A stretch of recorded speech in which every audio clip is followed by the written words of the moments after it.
आप सभी का आर एजू सेंटर में स्वागत है। आज मैं प्राचीन भारत के इतिहास से ऋग वैदिक काल से संबंधित वीडियो लाई हूँ। तो शुरू करते हैं वीडियो। ऋग वैदिक काल। ऋग वैदिक साहित्य की रचना भारतीय परिवार की भाषा संस्कृत से हुई है और पूरे वैदिक काल में यह रचना मौखिक परंपरा से एक पीढ़ी से दूसरी पीढ़ी तक पहुंची है, इसलिए वैदिक साहित्य को श्रुति भी कहा गया है। संपूर्ण वैदिक साहित्य को 4 भागों में विभाजित किया है: संहिता, ब्राह्मण, आरण्यक और उपनिषद। देखते हैं संहिता किसे कहा गया। संहिता अस्तु वैदिक यज्ञों में उच्चारित मंत्रों के संग्रह को ही संहिता कहा गया है। यह वेदों का मूल भाग है जिसमें वेदों के मंत्रों का संग्रह है। इसके 4 वेद हैं: ऋग्वेद, सामवेद, यजुर्वेद और अथर्ववेद। यज्ञ में होता देवता का आह्वान करते हैं और ऋचाओं का पाठ करते हुए यज्ञ देवों की स्तुति करते हैं। होता द्वारा उच्चारित मंत्रों की संहिता ही ऋग्वेद कहलाता है। ऋग्वेद चारों वेदों में सबसे पुराना वेद ऋग्वेद है। यह दुनिया के सबसे पुराने धार्मिक ग्रंथों में एक है। इसमें 10 मंडल और 228 सूक्त है। ऋग्वेद के मंडल 2 और 7 2 से 7 पुराना मंडल है। इसे पारिवारिक मंडल के नाम से जाना जाता है क्योंकि इन मंडलों में प्रसिद्ध साधुओं के परिवार के और उनके बारे में बताया गया तथा इन सभी मंडलों की रचना विशेष ऋषि मुनि द्वारा की गई है। मंडल 2 की रचना गृध्र सामदा, मंडल 3 का विश्वामित्र, मंडल 4 वामदेव, मंडल 5 अत्रि, मंडल 6 भारद्वाज, मंडल 7 वशिष्ठ द्वारा रचित की गई है। 1, 8 और 10 मंडल को बाद में जोड़े गए हैं।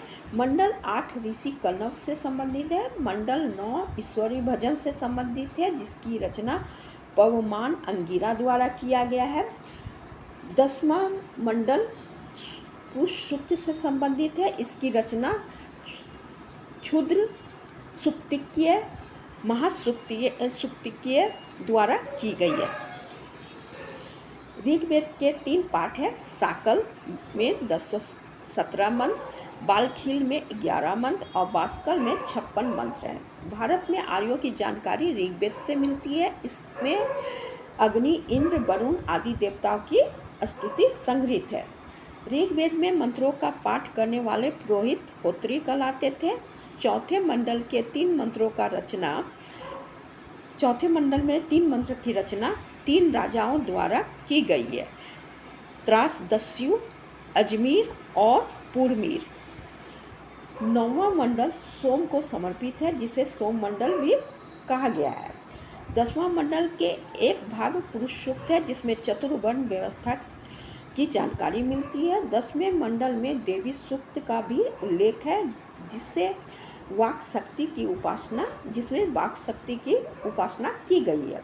ऋग्वेद के ब्राह्मण ग्रंथ ऐत्रेय और कौशिकी है। आयुर्वेद ऋग्वेद का उपवेद है। ऋग्वेद की सर्वाधिक पवित्र नदी सरस्वती थी। इसमें इन्हें नदी तमा कहा गया है। ऋग्वेद में यमुना का उल्लेख 3 बार और गंगा का उल्लेख 1 बार किया गया है।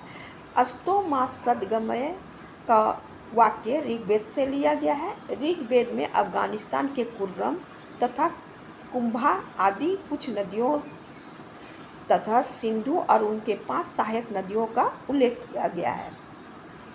सिंधु आर्यों की सबसे प्रमुख नदी है जिसका उल्लेख बार-बार किया गया है। ऋग्वेद में आदिवासी द्वारा अधिकृत किया गया भौगोलिक क्षेत्र का भी वर्णन मिलता है। ऋग्वेद के काल के आर्यों को समुद्र क्षेत्र की जानकारी नहीं थी क्योंकि ऋग्वेद में समुद्र शब्द का वर्णन तो किया गया है लेकिन इसका तात्पर्य इकट्ठे पानी से न कि समुद्र के पानी से है। ऋग्वैदिक कालीन लोगों को सूखे से परिचित नहीं थे। हिमालय पहाड़ ऋग्वेद के साधुओं को जानकारी थी लेकिन विंध्याचल से ये लोग परिचित नहीं थे। इसके अलावे अर्जिका, मुंजावत, सिलामेंट आदि की भी जानकारी, पहाड़ों की जानकारी थी। ऋग्वेद में 275 बार जन शब्द का प्रयोग किया है, जबकि जनपद शब्द का एक बार भी उल्लेख नहीं हुआ है। 20 शब्द का प्रयोग 170 बार ऋग्वेद में की गई है। ऋग्वेद का सामाजिक जीवन। प्रारंभिक वैदिक काल में समाज कबीलाई वर्ग का था। सामाजिक इकाई पितृसत्तात्मक परिवार था। गृह का स्वामी गृहपति कहलाता था। पुत्र की प्राप्ति के लिए देवगणों की प्रार्थना की जाती थी। इस काल में कहीं भी पुत्री की पैदा होने की इच्छा प्रकट नहीं की गई है। इस ग्रंथ में परिवार के लिए कुल शब्द का प्रयोग कहीं कहीं किया गया है। परिवार पितृसत्तात्मक होते हुए भी समाज में स्त्रियों की स्थिति अच्छी थी। स्त्री सभा समिति जैसी संस्था में भाग लेती थी। वह यज्ञों में भी अपने पति के साथ भाग लेती थी। इस काल में कई स्त्रियां शिक्षित होने का प्रमाण मिलता है, जैसे लोपामुद्रा, घोषा, सिक्ता, अपाला, विश्वासरा ने वैदिक सूक्ति भी लिखी है। इन सूक्तियों की रचना मौखिक होती थी। उस काल में कोई भी लिखित सामग्री नहीं मिलती। उस काल की कोई भी लिखित सामग्री नहीं मिलती है। राजा तथा धनिका को छोड़कर सभी लोग एक विवाह करते थे। बाल विवाह, बहु विवाह, दहेज प्रथा, सती प्रथा आदि बुराई इस काल में नहीं थी। ऋग्वेद में नियोग प्रथा तथा विधवा विवाह के बारे में जानकारी मिलती है। इस काल में विवाह अधिकतर 16 से 17 वर्ष की आयु में होती थी। शुरू में समाज दो भाग में विभक्त था, उच्च वर्ग, असामान्य वर्ग। धीरे धीरे समाज 3 भागों में बंट गया, योद्धा, पुरोहित, असामान्य वर्ग, जिसे प्रायः क्षत्रिय, ब्राह्मण और वैश्य के नाम से जाना जाता था। शूद्र समाज का चौथा भाग था, जिसका वर्णन ऋग्वेद के अंतिम भाग में किया गया है। दास और दासियों का भी उल्लेख ऋग्वेद में मिलता है। संभवतः यह वर्ग राजा तथा पुरोहित की सेवा किया करते थे। इस काल में जाति बंधन कठोर नहीं था। एक ही परिवार के लोग कई व्यवसाय से जुड़े रहते थे। ऋग्वेद के क्रम के आधार पर जाति निर्धारण होता था। इसके 9वें मंडल में एक कवि कहता है कि मेरे पिता वैद्य है, मेरे माता पत्थर से अनाज पीसती है, हम विभिन्न कार्यों से धन प्राप्त करते हैं। वही कवि 3रे मंडल में कहता है कि हे सोम प्रेमी इंद्र, क्या तुम मुझे लोगों का रक्षक अथवा राजा बनाओगे। इससे पता चलता है कि जाति आधारित, कर्म आधारित जाति निर्धारण होता था। भोजन। आर्य लोग लकड़ी तथा बांस के घरों में रहते थे। ये लोग गेहूं, जौ, दूध, फल, शहद, घी तथा सब्जी का भोजन में प्रयोग करते थे। खुशी के मौके पर अधिकतर वे लोग मांस का प्रयोग करते थे। ये लोग सोमरस जैसे नशीली पदार्थों का भी प्रयोग करते थे। आभूषण। ऋग्वैदिक काल के लोग वस्त्रों में पगड़ी, बनियान, कमीज, धोती आदि पहनते थे। सोने चांदी के गहने स्त्री पुरुष दोनों पहनते थे। ऋतु के अनुसार सूती, ऊनी, रेशमी वस्त्र पहना जाता था। पुरुष दाढ़ी एवं मूछ रखते थे तथा सिर पर पगड़ी भी पहनते थे। लोग फूलों के माला बड़े चाव से पहनते थे। मनोरंजन। ऋग्वैदिक कालीन लोग त्यौहार, नृत्य, संगीत, कवि गोष्ठी, शिकार, घोड़ा दौड़, जुआ, नाच, कुश्ती आदि से मनोरंजन करते थे। योद्धाओं की तलवारबाजी एवं धनुष बाण चलाने की भी प्रदर्शन से भी मनोरंजन ये लोग करते थे।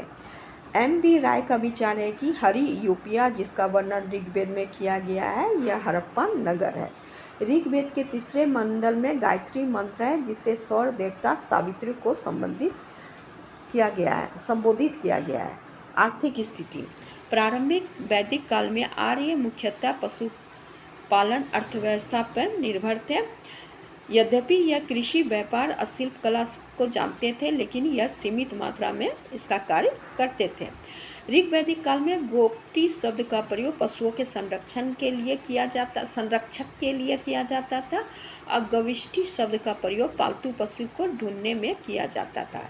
इस काल के लोगों को गाय, भेड़, बकरी, घोड़े, कुत्ता, गधा, शेर, हाथी, सूअर की जानकारी थी। गाय का प्रयोग दूध के लिए, भेड़ बकरी मांस खाने के लिए, घोड़ा रथ खींचने के लिए, कुत्ता सुरक्षा के लिए, गधा भार ढोने के लिए और जंगली जानवर शेर, हाथी, सूअर की जानकारी इस ग्रंथ से मिलती है, लेकिन चीते की जानकारी नहीं मिलती है। इस ग्रंथ में 10,662 श्लोक में केवल 24 बार कृषि का उल्लेख मिलता है। सिंचाई वर्षा पर निर्भर था। भूमि खेती करने वाले भूमि को क्षेत्र या उर्वरा के नाम से जाना जाता था। खाद का प्रयोग होता था जिसे करिस या सकृत कहा जाता था। ऋग्वेद में शिल्प कलाओं का वर्णन बहुत कम मिलता है। इसमें चमड़े का कार्य करने वाले, लकड़ी का काम करने वाले, सुनार, खिलौना बनाने वाले, बुनकर, अनाज पीसने वाले का वर्णन किया गया है। इनमें से किसी को भी निम्न स्तर का नहीं समझा जाता था। मृदभान, गेरु वर्णी मृदभान के संस्कृति ऋग्वेद सभ्यता के समकालीन माने जाते हैं, लेकिन इसका कोई भी स्थल सप्त सैंधव क्षेत्र में नहीं है, जो कि ऋग्वेद सभ्यता का मुख्य केंद्र था। इस ग्रंथ में शब्द अयास का प्रयोग तांबे एवं कांस्य के लिए किया जाता था। इस ग्रंथ में हरियाणा के भगवानपुर के उत्खनन में 1600 ईसा पूर्व से 1000 ईसा पूर्व के चित्रित धूसर मृदभांड का उल्लेख मिला है।